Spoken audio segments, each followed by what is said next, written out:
One of the issues with doing these videos is that they concern details and ideas and places and names that I am familiar with but that you have never heard of. So in order to explain how I'm changing my campaign world of Trocare into this sandbox game paradigm, I first have to explain the original ideas. So I sort of have to do the background before I can do what I'm actual before I can detail what I'm actually doing. So today we're going to learn about Ghost Hunter Mardigian, and this is a picture. It's called Mask, and it's by a guy named Sebel, and he's on DeviantArt. And it's one of the best masks I've found, one of the closest I've ever seen to what I want for Mardigian, although still not even really close to perfect. Actually, these lines here make it look like the inside of a soda ring. You know, like if you get a bottle of soda, there's that little ring around the top. Anyway, the history of Ghost Hunter Mardigian as an idea came when my brother and I remember we were standing in the kitchen talking about D&D, and both of us at the time wanted a low magic campaign world. We both were interested in worlds where finding magic items was supposed to feel special. You should feel special because now you are the proud owner of a magic item, and very few people in the world are. The problem with evoking that kind of feel is that in D&D, a magic item is the first magic sword you get, your first +1 short sword, is really just +1 damage. Mundane items, there's masterwork weapons, and they give you a +1 to attack. And magic items give you +1 to attack and damage. So if you're already using a masterwork weapon and then you get a magic weapon, really the only thing you're getting from a mechanics from the game rules point of view is +1 damage. And that's not sexy, that's not exciting. So you have to we were trying to figure out how can you make magic items, even crappy little magic items, seem special.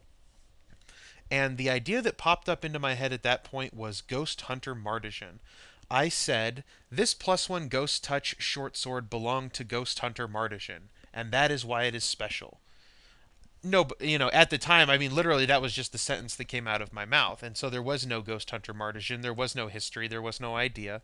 But it sort of evoked that continuation of history, that drawing on the past of the campaign world. It would be like having General George Patton's revolver. That would be awesome. So we were from there. I developed the idea of Ghost Hunter Mardigian, and there are really two, as far as in-game histories. There's two separate histories that sort of tie into each other. The first one that I came up with emphasized the incredibly traumatic events he went through as a child. And I should preface this by saying that absolutely nothing about Ghost Hunter Mardigian's past, in game or out of game, is really set in stone to be taken at face value. And we'll get to why in just a sec. So, Ghost Hunter Mardigian he was a half elf, and as a small child, his town was attacked by a necromancer with his legions of the undead. And his mother was an elf and his father was a human. Now this is important because in old editions of D&D, for absolutely no discernible reason, elves were immune to the paralyzing touch of ghouls and ghasts, and half-elves had some protection from them. So these undead, these ghouls, come into his house and rip his mother apart and kill his father. But because his father is a human, he gets paralyzed and then dies, and then he can rise up again as a ghoul later on. Now, Mardigian was hiding. While this attack happened, he went and hid in the closet, and he saw this, and of course, that, just seeing his parents die, was a traumatic enough event. And then to see his father the next day rise up as undead, which he didn't know at first. And so he goes out and thinks maybe his father had gotten, beaten unconscious and was now waking up. And then his father touches him, and there's that half paralyzing touch. His human half is feeling it and is is unable to move, but his elven half is fighting back against it because it's immune. And so he's sort of in this half paralyzed, half not paralyzed state. And his undead father's trying to kill him, and that screws him up in the head. The biggest thing to get about Mardigian is that he is screwed up in the head. He is incredibly paranoid, partially schizophrenic, and I mean, just manic depressive, all kinds of bad stuff. Now, that was his original origin story. And what happened was, and again, this was just at the beginning, so he goes out and decides that he's going to get revenge and learns how to kill undead really, really well. To re-kill, I suppose, undead. And becomes a hero across the land as the ghost hunter Mardigian. Mardigian, I should also point out, is not his real name. It's a name he adopted. And that comes from the second story. In the second story that I wrote, this one is the origin of his red mask. Still as a child, wandering through the forest, he came across undead fighting an adventurer, supposedly. And these undead just mercifully beat down and killed this adventurer. And then they started heading off, but since they happened to head in the direction that he was standing, he thought that they were after him. And he ran and was running through the forest and eventually circles back around to the dead body of the adventurer and, in a panic, rips part of the guy's breastplate off and holds that up in front of his face. Now, the undead were not really chasing after him, and so they walk by, heading back to their master. And so he thinks, hey, they were chasing me, they were out to kill me, but now that I've covered up my face, they don't recognize me, and so now I'm safe. And that's why this kind of looks like, a big jagged piece of metal, kind of. And that was how his mask was. It was just a jagged section of this guy's breastplate that had been broken off during the fight. And so he used it. And it was colored red. At first it was because it was a rusty piece of metal.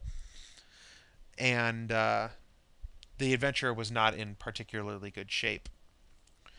And now, later on, he gets a better mask. But that is his red mask. And his red mask was his biggest defining feature.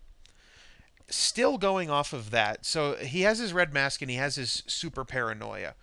He starts off as a very self-absorbed person. He is always he's always under the impression that ghosts and undead are out to get him, and so he always has to keep the mask on. He can't he can't tell anybody his real name, and by the time he dies, he's forgotten his own real name. He doesn't know what it is, so he's just Mardigian. Over time, his paranoia and all those other mental problems mellow out. They never completely go away, but they die down. He goes from being a self-absorbed, vengeful hero out to kill all these undead for his own purposes to being a hero. He does transform into a guy who goes out and kills undead to save people and to help people. And by the time he dies, he's hailed across the land as a hero. He is, in fact, such a hero that when children are going to bed and they think there's boogeymen, letting them know that about Ghost Hunter Mardigian, a parent would just tell a story about Ghost Hunter Mardigian, and that would put a child at ease. That's how big of a hero and how big of a name he was. Now, the secret about Ghost Hunter Mardigian is that he does have all these magic items that he used throughout his career, because he wasn't particularly attached to things other than his mask. And so there's a bunch of ghost slaying equipment that was his. Things like ghost touch weapons and force armor and things like that. And so that's where his when I made this video, wow, I'm stumbling all over my words right now. What I wanted to say was just, Ghost Hunter Mardigian's weapons are here, and it was for an adventure idea. The PCs could find out about Mardigian's weapons, a cache of them somewhere, and then later in another place they would have a ghost they would need to fight, so they could go get Mardigian's weapons and then fight the ghost and be better. But first I have to explain who Mardigian is. The secret about Ghost Hunter Mardigian is that as he got older and as he did his heroics, his paranoia and schizophrenia died down in him, but that's because they were leaching into his mask. His mask is now an intelligent magic item. D&D has a thing where items can have their own intelligence, their own force of will, their own personality, and they, depending on how strong it is, they can communicate with the person who's wearing them, or even like an intelligent magic sword, and sometimes they can even talk and things like that. And Mardigian's mask is one of these. It'll only talk to the person who's wearing it, and it imposes its own paranoia and schizophrenia and manic depression on them, and they become more and more. The longer you wear the mask, the more and more you become like Mardigian was at the beginning, unless you are yourself extremely strong willed and can sort of cow the mask. And so that wouldn't be something that PCs would encounter early on in a campaign. That would be something much later, and it would probably be something they'd have to seek out. They would have to know that there is a very strong undead boss monster somewhere that they want to fight, and if they feel like it, they can go off and get Mardigian's, most powerful equipment from his tomb in order to fight that undead. And if so, then you can introduce this kind of plot line. But that's it for now. Bye bye.